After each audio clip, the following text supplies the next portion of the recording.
তো আজকে এই দেখো গাইস, বুলদাকের এই কার্বোনারা নতুন ফ্লেভারের এই রামেনটা আমি অর্ডার করেছি। এর আগেও আমি বুলদাকের লাল ফ্লেভারের যে ঝাল ঝাল যে ম্যাগিটা আমি খেয়েছিলাম, খেয়ে আমার নাক মুখ চোখ থেকে যে আর কোথায় কোথা থেকে জল বেরিয়েছে, বাবারে বাবা, বলার মতো না। উফ হা উফ। এবার দেখো ম্যাগিটা অলমোস্ট হয়ে গেছে সেদ্ধ। এবারে এর মধ্যে আমি ঝাল ঝাল সসটা আমি দিয়ে দিলাম। আর একটা সস দিয়েছিল চিজ পাউডার সস, সেটা কার্বোনারা সস, মানে কার্বোনারা ম্যাগি পাউডার। এই দেখো এর মধ্যে আমি দিয়ে দিলাম। ও দিতে না দিতেই যা ঝাঁঝ আমার নাকে এসছে না, বাবা রে বাবা। সে যাই হোক না কেন, সবই ঝাল, কোনো কিছুই।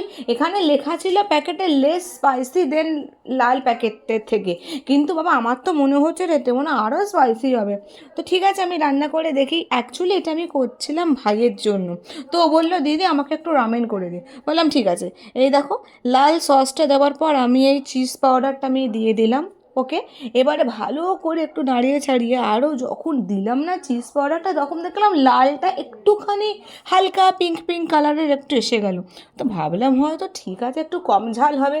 কেমন খেতে না খেতে আমি তোমাদেরকে পরে এটা রিভিউ দেবো। কিন্তু আমি বলবো একটা কথা, যদি তোমরা এই ম্যাগিটা কেনো তো please try at your own risk.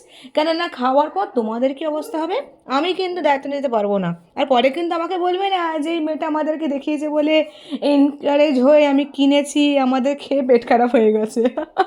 তো এই দেখো রামেনের জন্য আমি হ্যাম নিয়েছি, হ্যামকে এয়ার ফ্রায়ারে দিয়েছি। আর এই একটা পোচ করে নিয়েছি মাইক্রোওভেনে, ব্যাস হয়ে গেল আমার রামেন রেডি। একটা সুন্দর রামেন বাটিতে আমি সেট করে দিয়েছি।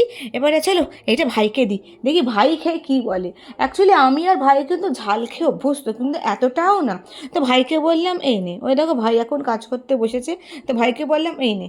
ভাই এত বদমাইশ, ভাই বললো সবার আগে তুই টেস্ট করে দেখ, তোর যদি নাক মুখ জ্বলে তাহলেই আমি খাবো। আমি বললাম কি বদমাইশ ছেলে রে, সবার আগে তুই আমাকে মারছিস।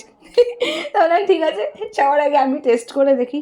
ভয় লাগছিলো, কেননা অনেক দিন পর আমি ম্যাগিটা খাচ্ছি, এখন সে ঝাল খাওয়ার মতো সেই আর আমার জিভ নেই। তো প্রথম বাইট যখন দিলাম তখন ওকে চিজ সসের মতো ক্রিমি ক্রিমি বেশ হেভি লাগছিলো খেতে। তারপর যখন 2-3 চামচ খাওয়ার পর যখন আমি লাস্ট চামচটা যখন আমি খাচ্ছিলাম, তখন বলছি ভাই আমার পোঁদে বুকে আমার অত ক্ষমতা নেই এটা পুরো শেষ করা। ভাই তুই খা, আমার পক্ষে সম্ভব না, আমি খেতে পারবো না বাবা, আমার পেট এমনিতে খারাপ হয়ে গেছে। কেমন লাগলো ব্লগটা আমাকে অবশ্যই জানাবে গাইস, বাই।